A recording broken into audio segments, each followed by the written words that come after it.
ایک شخص جو عرب کے لوگوں کی آنکھوں کا تارا ہے، جسے سب لوگ سر پہ اٹھائے ہوئے ہیں، صادق اور امین کہتے ہیں، اس کی مثالیں دیتے ہیں، اس کے فیصلوں کا احترام کرتے ہیں، اور وہ اس خاندان سے ہے جو خانہ کعبے کا متولی بھی ہے. انہوں نے زیادہ سے زیادہ کیا سوچا ہوگا میرے ساتھ کیا کر لیں گے؟ زیادہ مسجد میں آنے میں پابندی لگا دیں گے، شہر بدر کر دینا، قتل کے فتوے جاری کر دینا. یہ تو نبی علیہ السلام نے سوچا بھی نہیں تھا.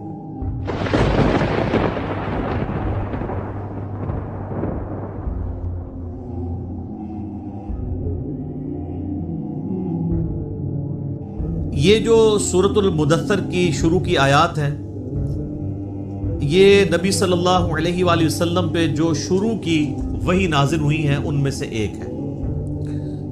صحیح بخاری اور صحیح مسلم دونوں میں حدیث موجود ہے کہ نبی صلی اللہ علیہ وآلہ وسلم پہ سب سے پہلی وحی نازل ہوئی تھی،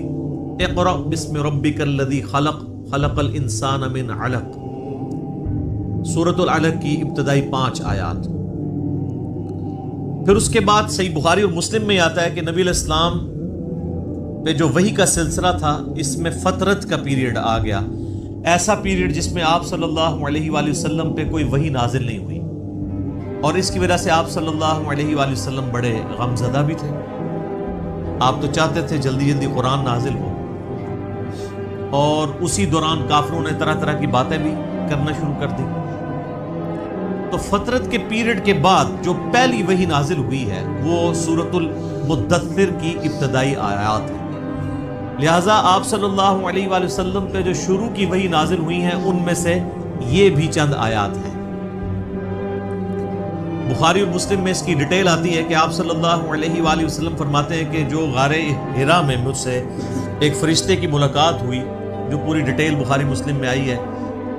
کہ انہوں نے حضرت جبرائیل علیہ السلام انسانی شکل میں سامنے آئے اور ان کا اقرا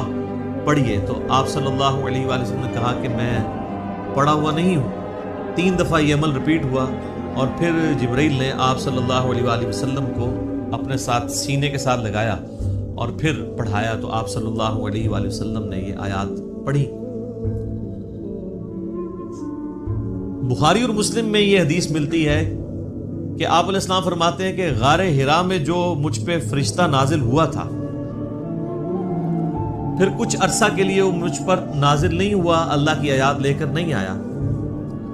ایک دن اچانک میں نے یہ آبزرو کیا